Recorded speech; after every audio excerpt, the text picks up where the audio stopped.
Hello everyone, welcome to only IAS. Date है आज की 21 अप्रैल 2021 और स्वागत है आपका द हिंदू एडिटोरियल डिस्कशन में। देखते हैं आज के आर्टिकल्स कौन कौन से इंपॉर्टेंट है हमारे लिए। सबसे पहला आर्टिकल हम आज डिस्कस करेंगे लो कार्बन फ्यूचर से रिलेटेड, जिसमें writer sectional led action based approach की बात करते हैं। तो ये क्या है, एक बार इसको समझेंगे। यहाँ पर एक आर्टिकल है एजुकेशन सिस्टम से रिलेटेड, जिसमें इस पैंडमिक सिचुएशन में बहुत सारी अपॉर्चुनिटीज़ हमारे पास आई तो थी, बट चूंकि इस बार भी हम लोग यही देख रहे हैं कि एग्ज़ाम पोस्टपोन हो जा रहे हैं, कैंसिल हो जा रहे हैं, तो जो बेनिफिट हमें लेनी चाहिए थी इस पैंडमिक सिचुएशन से एजुकेशन सेक्टर को रिफॉर्म करके, वो हमने नहीं लिया है। वे फॉरवर्ड्स क्या हैं, इसके बारे में भी हम डिस्कस करेंगे। यहाँ पर दो आर्टिकल्स हैं जो कि वैक्सीनेशन और कोविड-19 के इस पैंडमिक सिचुएशन से रिलेटेड है। चूँकि इन दोनों आर्टिकल्स पे हम काफ़ी बार जिक्र कर चुके हैं, ऐसा कुछ है नहीं जो कि अलग से इसमें बताया जाए। ये फुटबॉल टीम से कुछ रिलेटेड है, तो ये हमारे एग्जामिनेशन के पॉइंट ऑफ व्यू से इम्पॉर्टेंट नहीं है। इसके अलावा यहाँ पर एक आर्टिकल है जिसमें माओइस्ट के अगेंस्ट एक बैटल की बात की गई है। इसमें राइटर का ये कहना है कि माओइस्ट के जो बेसिक फंडामेंटल प्रिंसिपल्स होते हैं, एक तो ये होता है कि सेपरेटिस्ट टेंडेंसी को बढ़ाना, मतलब कि जो भी यहाँ इनके तरफ के लोग हैं और दूसरी तरफ गवर्नमेंट है, इन दोनों के बीच में एक कॉन्टिन्यूस टसल पैदा करना, जिससे कि इनका पावर थोड़ा सा और बढ़ सके। और भी जो दूर दराज के दूसरे देशों में ऐसे सिचुएशंस देखने को मिल रहे हैं, वहाँ से भी थोड़ा सा इनको आइडियाज़ मिलते हैं, सपोर्ट्स मिलता है, और भी ये आगे बढ़ने की बात करते हैं। और ये टसल हमेशा कंटिन्यू रहता ही है। और इसमें सबसे ज़्यादा घाटा किसका होता है, नुकसान किसका होता है जो यहाँ के लोग हैं। डेवलपमेंट के नाम पर ये कुछ भी गवर्नमेंट के अगेंस्ट कहने की बात करते हैं। अब ये राइटर के हिसाब से एक ट्रिकी सिचुएशन है। ट्रिकी सिचुएशन इसलिए क्योंकि इसका सोल्यूशन बहुत कॉन्क्रीट तरीके से हम पा नहीं पा रहे हैं। अभी आपने देखा ही होगा कि हाल फिलहाल में छत्तीसगढ़ के अंदर 22 जवान शहीद हुए हैं। तो ये जो सेपरेटिस्ट टेंडेंसी है या जो इनके विचार हैं, वो किस तरीके से हटाए जा सकते हैं, इसका सोल्यूशन क्या हो सकता है। बड़े अफसोस के साथ राइटर इस बात को यहाँ पर रखते हैं कि सोल्यूशन अभी इसका बहुत अच्छे से तो हमें नहीं मिल पाया है। इनका कहना है कि हो सकता है कि इन्हीं लोगों के बीच में जो छोटे लोग हैं, जो छोटे बच्चे हैं, वो कभी बाहर निकलें, अच्छी एजुकेशन पाएँ और उस एजुकेशन का यूज़ करके ये वापस इस कम्युनिटी को डेवलप करें, इस पूरे रीजन को डेवलप करें। वो एक सोल्यूशन हो सकता है। तो मेजरली आज के इस डिस्कशन में हम लोग एक ये आर्टिकल और दूसरा ये आर्टिकल डिस्कस करेंगे। तो अपनी डिस्कशन स्टार्ट करते हैं। आज का हमारा पहला आर्टिकल लो कार्बन फ्यूचर से रिलेटेड है। इसमें राइटर ये कहना चाहते हैं कि हम किसी भी बड़ी समस्या का समाधान अगर चाहते हैं ना, तो हमें सेक्टर बेस्ड अप्रोच अपनाना चाहिए। सेक्टर बेस्ड अप्रोच क्या कहता है, फॉर एग्जाम्पल आप लोग मेंस का आंसर लिखते हो तो हम क्या करते हैं, हम हमेशा नए नए डायमेंशंस खोजते हैं। जितने छोटे छोटे कंपोनेंट्स में हमने उस बड़े क्वेश्चन को ब्रेक कर दिया, हमारा आंसर उतना बढ़िया हो जाता है। सिमिलरली किसी भी बड़े समस्या का समाधान पाने के लिए भी हमें उसको छोटे छोटे कंपोनेंट्स में ब्रेक करना चाहिए, और उस हर एक छोटे कंपोनेंट्स को ये सेक्टर बोल रहे हैं। उन सेक्टर में अगर हम थोड़ा थोड़ा काम करते जाएं तो ओवरऑल एक बड़ा काम हमारा सक्सेसफुली हो जाएगा। इसी के बेसिस पर आज हम इस आर्टिकल को डिस्कस करेंगे। इस पूरे आर्टिकल में कुछ इन टॉपिक्स पर डिस्कशन होगा। हुआ यूँ कि हाल फिलहाल में अभी यूनाइटेड स्टेट्स के अंदर एक लीडर्स क्लाइमेट समिट होने जा रहा है। अब इन सब से एक बड़ा क्वेश्चन हम सबके सामने आता है कि भाई क्या इंडिया इस कैपेसिटी में है कि वो 2050 तक नेट ज़ीरो एमिशन टारगेट को अनाउंस कर दे। क्योंकि देखो, हमारे पास तो बहुत सारे डेवलपमेंटल चैलेंजेस हैं, अनएम्प्लॉयमेंट की इश्यूज़ हैं और भी बहुत सारे इश्यूज़ हैं, जिसमें कि हाँ, क्लाइमेट चेंज का भी एक इशू है हमारे सामने। बट स्टिल बहुत सारे प्रॉब्लम्स को अगर हम एक साथ लेके चलेंगे तो उनका सोल्यूशन नहीं आएगा। फिलहाल इस आर्टिकल के अंदर हम लोग क्लाइमेट चेंज वाले इशू को एड्रेस करना चाह रहे थे।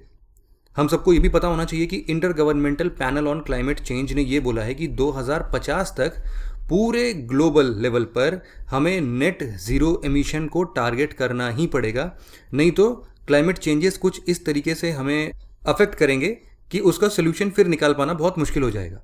तो लेकिन उसके लिए यहाँ पर दो तरीके की कंट्रीज़ सामने आती हैं। एक तरफ आती हैं डेवलप्ड कंट्रीज़ और दूसरी तरफ आती हैं डेवलपिंग कंट्रीज़। टारगेट 2050 अगर सबके लिए हो जाए तो ये इनजस्टिस होगा ना इनके लिए। ऐसा कुछ होना चाहिए था कि डेवलप्ड कंट्रीज़ अपने आप को थोड़ा पहले असर्ट करके ये टारगेट को पहले अचीव कर लें। लेट से 2030 तक कर लेंगे तो जितने भी डेवलप्ड कंट्रीज़ अगर नेट ज़ीरो एमिशन टारगेट को 2030 तक अचीव कर लेते हैं तो डेवलपिंग कंट्रीज़ के पास ये मौका मिल जाएगा कि वो उसको थोड़ा सा एक्सटेंड कर सकें। लेकिन क्या इंडिया इस चीज़ का वेट करता रहे कि भाई जब डेवलप्ड कंट्री अच्छे से आगे आएंगे, जो भी ऐसे अमीर देश हैं वो मॉडेस्ट अप्रोच अपनाते हुए डेवलपिंग कंट्रीज़ को ऑफर करेंगे कि आओ हम 2030 कर रहे हैं, आप 2060 तक कर लो, कोई टेंशन नहीं, 70 कर लो। ऐसा देखो होने वाला नहीं है, हम सबको पता है। तो इंडिया के पास अपने प्रॉब्लम्स को झेलते हुए कुछ सॉल्यूशन लेना पड़ेगा, मतलब अपने प्रॉब्लम्स को साथ के साथ टैकल करते हुए सॉल्यूशन लेना पड़ेगा। यहाँ पर कुछ स्टेप्स राइटर ने सजेस्ट किए हैं जो कि काफ़ी अच्छे हैं। सबसे पहला कि इंडिया किस चीज़ में सबसे बेस्ट है उसको देखो, और जो ऐसे बेस्ट को अप्रोच करो जो कि हमारे नेट ज़ीरो कार्बन एमिशन की तरफ इशारा करती हो। तो कुछ ऐसी मान लो टेक्नोलॉजिकल एडवांसमेंट में हम आगे चल रहे होंगे जिस सेक्टर में इंडिया अच्छा कर रही है, और साथ ही साथ उसको कंबाइन करो अपने मेजर प्रॉब्लम से। मेजर प्रॉब्लम क्या है? मान लो अनएम्प्लॉयमेंट एक हमारे पास मेजर प्रॉब्लम है।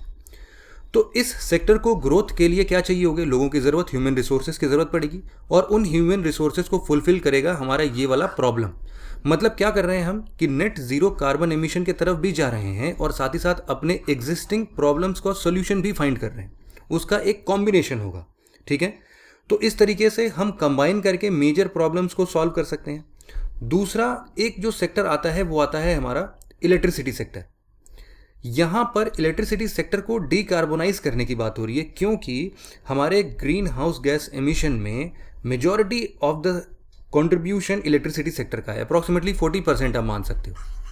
अब सोचो कि इस 40% सेक्टर को अगर हम कम कर सके तो काफ़ी अच्छा होगा। एक राइटर ने अप्रोच रखा है, मान के चलो कि जो हम सेक्टर बेस्ड अप्रोच की बात कर रहे थे, सेक्टर बेस्ड अप्रोच क्या कहता है कि हम छोटे छोटे सेक्शंस में काम करते हैं। तो हम इस पूरे डिस्कशन को इस हिसाब से डिवाइड करते हैं कि पहले हम प्रोडक्शन लेवल पर काम देखेंगे कि कहाँ पर कम हो सकता है, फिर डिस्ट्रीब्यूशन लेवल पर देख लेंगे, फिर जो हम यूज़ करते हैं, जो एप्लायंसेस यूज़ कर रहे हैं वहाँ पर क्या हम कम कर सकते हैं उसको देख लेंगे। तो इस तरीके से हमें एक ओवरऑल इनपुट मिल जाएगा और अलग अलग सेक्टर्स पर हम फोकस भी कर सकेंगे। फिलहाल सबसे पहले प्रोडक्शन लेवल की बात करते हैं, जहाँ पर इलेक्ट्रिसिटी प्रोड्यूस होती है। हम सबको पता है कि majority of the electricity production हमारा थर्मल पावर होता है या फिर थर्मल पावर बेस्ड होता है, जिसमें हम लोग कोल का यूज़ करते हैं। तो कोल क्या है? कार्बन एमिशन को बढ़ाता है, उसको कहीं ना कहीं हमें कम करने की ज़रूरत है। अब इसको कम कैसे कर सकते हैं? देखो, कम करने का दो अप्रोच है, मतलब कि हम यहाँ पर टू प्रॉन्ग्ड अप्रोच अपना सकते हैं। टू प्रॉन्ग्ड अप्रोच क्या कहेगा कि पहला तो हम रिन्यूएबल एनर्जी की तरफ जाएं, जो कि ऑब्वियसली आपने ऑलरेडी सोच लिया होगा। हमने साल दर साल अपने इस रिन्यूएबल एनर्जी कैपेसिटी को बढ़ाने की बात की है। आप सबको पता है कि हमने 20 गीगावाट एक बार टारगेट रखा था, फिर हमने कहा अरे नहीं 2022 तक हम 175 गीगावाट तक भी अचीव कर सकते हैं, और हमने इसको और ज़्यादा एम्फेसाइज करते हुए ये बोल दिया कि 2030 तक हम 450 गीगावाट रिन्यूएबल कैपेसिटी तक पहुंच सकते हैं। तो ये तो हो गया कि जब हम अपने पावर एनर्जी कंजम्पशन को यूज़ करने के लिए हम लोग ऐसे रिन्यूएबल रिसोर्सेज को बढ़ा रहे हैं या फिर रिन्यूएबल कैपेसिटी को बढ़ा रहे हैं। दूसरा अप्रोच इसमें ये आता है कि हम साइमल्टेनियसली जो कोल बेस्ड इलेक्ट्रिसिटी कंजम्पशन है उसको भी कम कर दें, है ना। मतलब दोनों काम एक साथ हो कि हम रिन्यूएबल एनर्जी को बढ़ाएं भी और साथ ही साथ कोल बेस्ड इलेक्ट्रिसिटी कैपेसिटी को कम भी कर दें। लेकिन ये होगा कैसे? बहुत बड़ा प्रॉब्लम है ये। देखो, ये होगा कैसे, उसके लिए एक सोल्यूशन ये है कि हम लोग कोल पावर प्रोडक्शन पर सीलिंग लगा दें। सीलिंग लगाने का मतलब समझते हो? मतलब कैपिंग कर दें उसकी, कि इससे ज़्यादा हमें नहीं करना है। हम एक टारगेट सेट कर दें 2030 तक हम इसको अपने मैक्सिमम लिमिट तक पहुंचाएंगे, कि हम जितना ज़्यादा से ज़्यादा अभी कोल यूज़ कर सकते हैं वो 2030 तक अचीव होगा। उसके बाद हम ग्रेजुअली इसको कम ही करेंगे, या फिर हम कुछ एक ऐसा टारगेट रख लें अभी के लिए जिसको हमें क्रॉस नहीं करना है इन एनी सिचुएशन।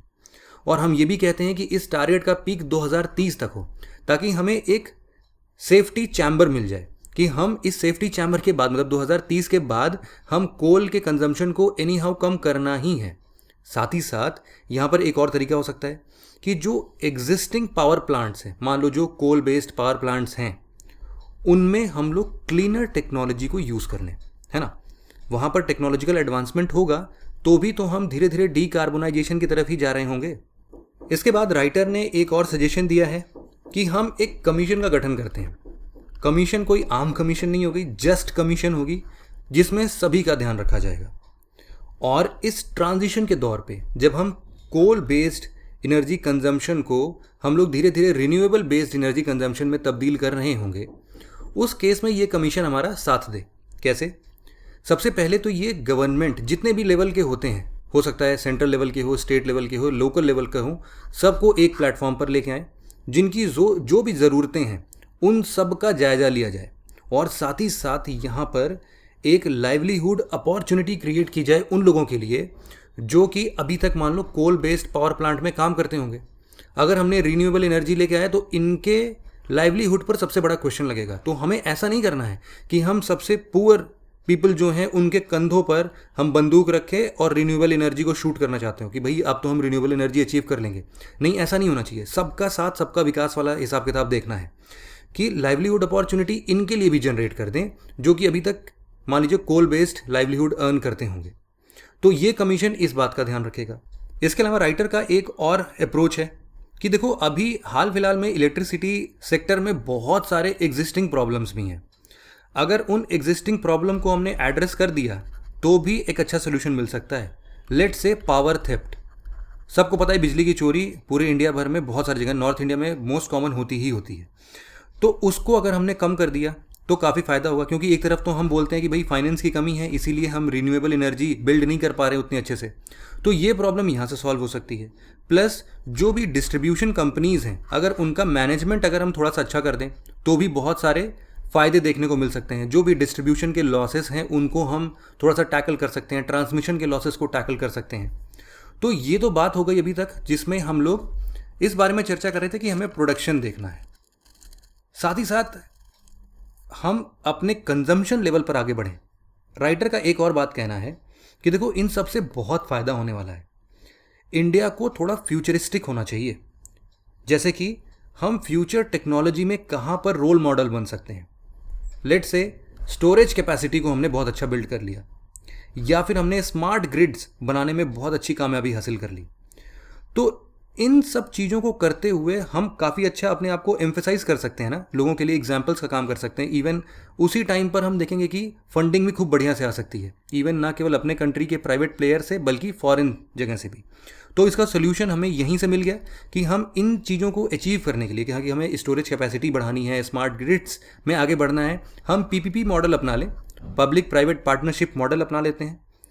इससे ना केवल जॉब क्रिएशन में हेल्प होगी बल्कि हमारा ग्लोबल कॉम्पिटिटिवनेस लेवल भी बढ़ेगा। लोग हमसे सीखेंगे, लोग हमारे मॉडल्स को कॉपी करेंगे, इंडिया का ओवरऑल ग्रोथ देखने को मिलेगा, है ना।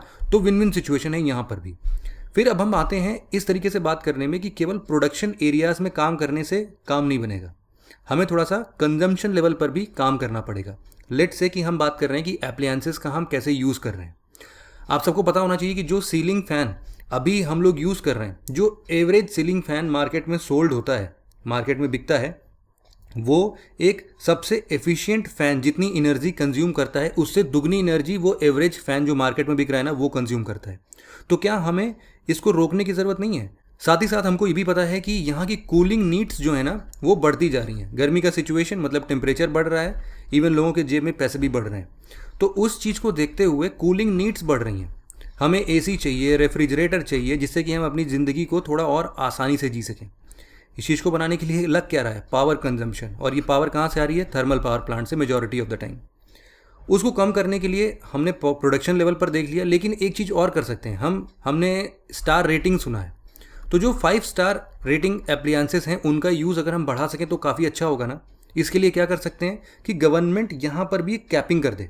कैपिंग का क्या मतलब है कि वो बोले कि भाई सारी कंपनियों को बोल दे कि अगर आपको फ़ैन बनाना है तो बनाओ, कोई दिक्कत नहीं है, लेकिन साल भर में जितना भी आप प्रोडक्ट बनाओगे उसका 80% फ़ैन जो है वो 5 स्टार होना चाहिए। यहाँ पर अगर हम इस तरीके से कुछ उनके ऊपर एक लिमिट लगा दें, इस तरीके से एसी पर, रेफ्रिजरेटर पर, तो क्या होगा कि जो टेक्नोलॉजिकल डेवलपमेंट है वो फोर्सफुली आएगा। जो भी कंपनीज़ है वो झक मार के करेंगी कि अरे मतलब 5 स्टार वाले ही बनानी है तो उसको कुछ और चीप लेके आते हैं ताकि सबके कंजम्पशन लेवल पर आ सके।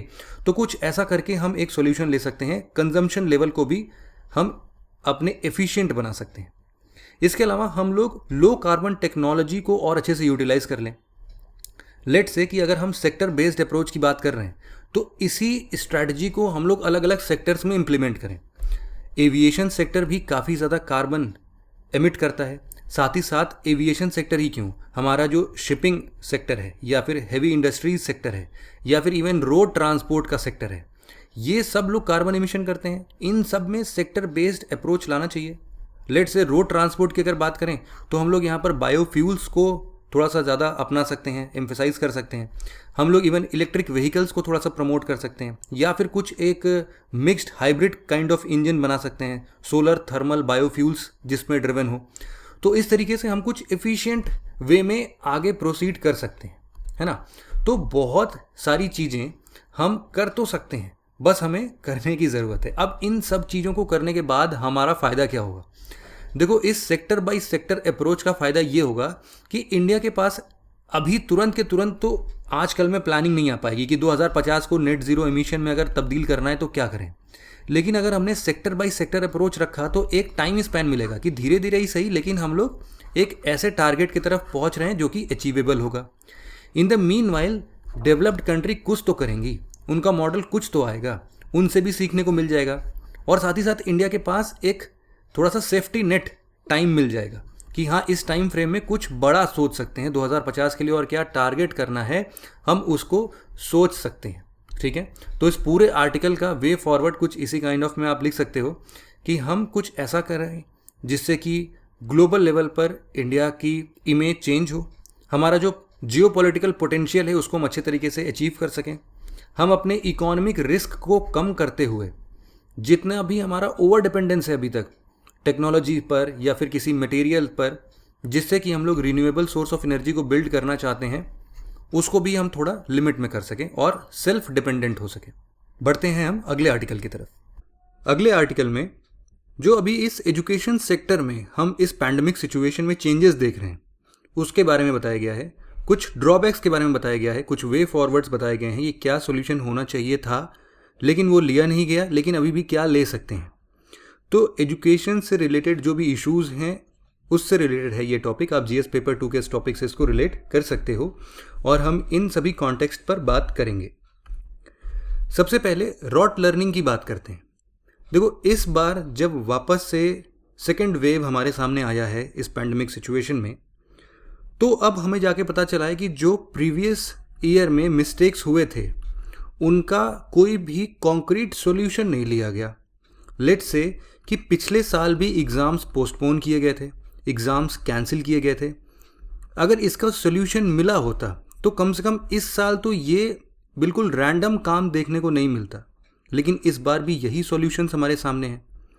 राइटर का कहना है कि कहीं ना कहीं ये इस बात को दर्शाता है कि जो ब्यूरोक्रेट्स या फिर जो एडमिनिस्ट्रेटर्स पॉलिसी फॉर्मुलेट करने के लिए जो भी पॉलिसीज़ बना रहे थे वो इफ़ेक्टिव नहीं हुआ है। इनका कहना है कि इन्होंने one order fits all approach लगा लिया जो कि अनरियलिस्टिक है। इन्होंने हर एक चीज़ों को सेंट्रलाइज्ड करने पर गौर किया जिसमें कि मेजॉरिटी ऑफ द पावर इनके हाथ में हो। और इस बार भी जब सेकेंड वेव हमें हिट कर रहा है तो वापस से हर एक लेवल के लोग जो कि इस एजुकेशन सेक्टर से रिलेटेड हैं, इंस्टीट्यूशन लेवल पर, फैकल्टी या टीचर लेवल पर, स्टूडेंट लेवल पर, पेरेंट्स के लेवल पर और इवन कम्युनिटी के लेवल पर सभी लोग चैलेंजेस फेस कर रहे हैं। तो इसका क्या सॉल्यूशन हो सकता है?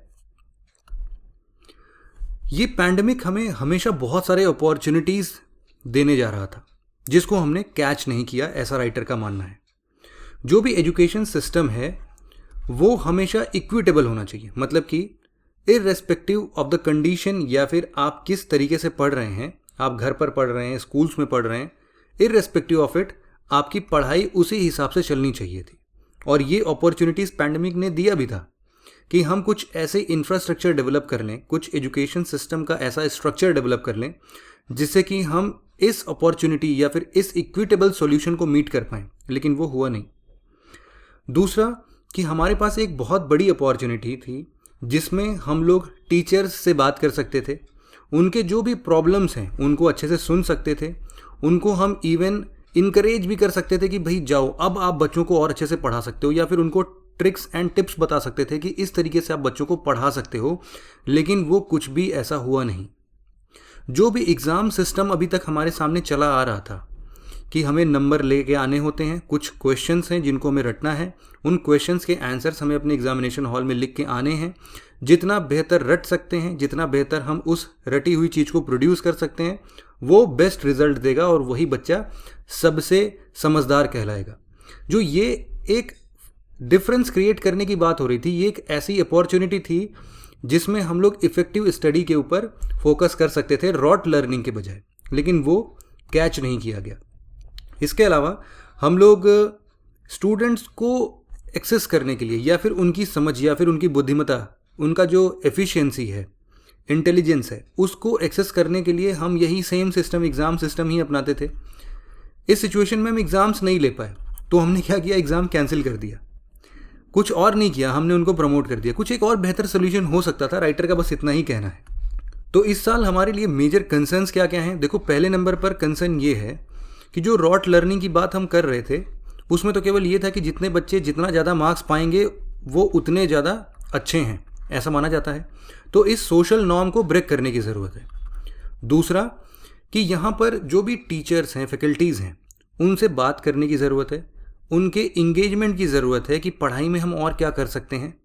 उनको अच्छे तरीके से देखें और देखें कि इस टाइम एक्चुअल सिचुएशन कहाँ चल रही है। क्या उनको इकोनॉमिक प्रॉब्लम है या फिर उनको मेंटल प्रॉब्लम है? ना केवल टीचर्स या एजुकेटर्स को बल्कि बच्चों को क्या प्रॉब्लम है, उनके पेरेंट्स कैसे सॉल्यूशन ले सकते हैं।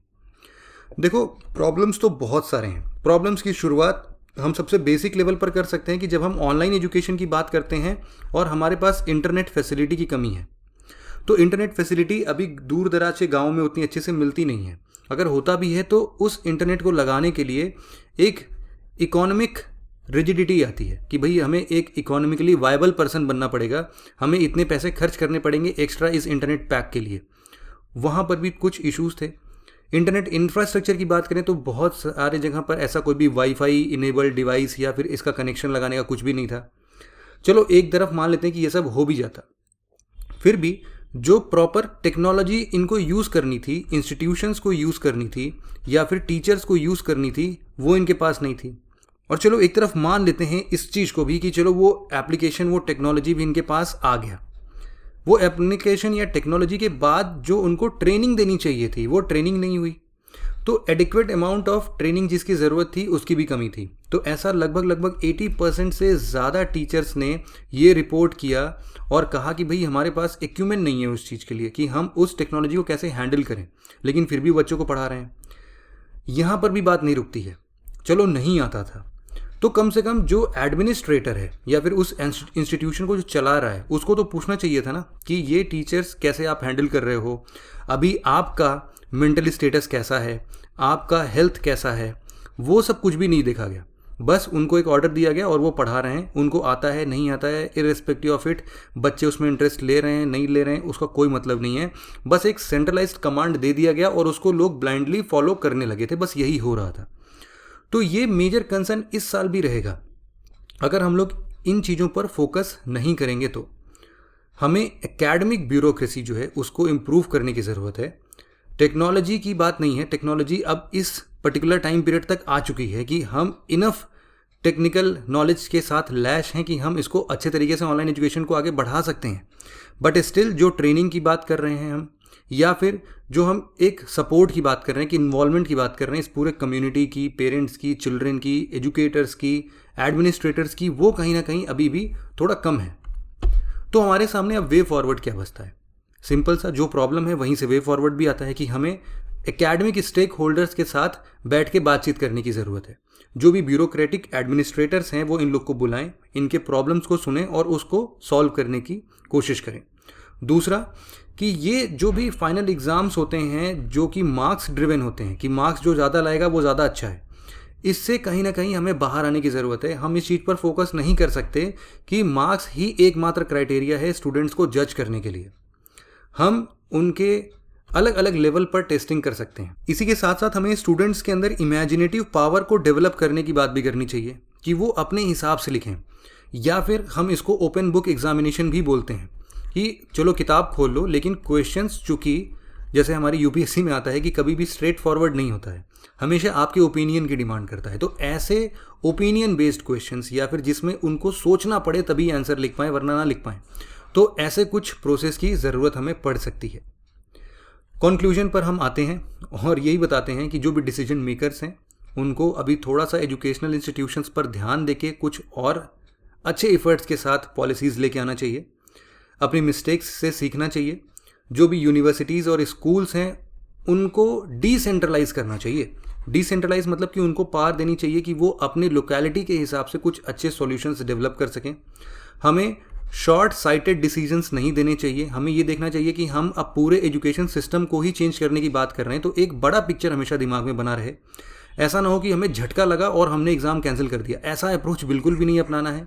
एक proper well evaluated calculated approach हमें लेके आना है, जिससे कि ना केवल हमारे फ्यूचर वाले स्टूडेंट्स को हम सिक्योर करें बल्कि हम पूरे कंट्री को भी सिक्योर कर रहे हैं, क्योंकि आगे चल के ये ही हमारे कंट्री को ड्राइव करेंगे।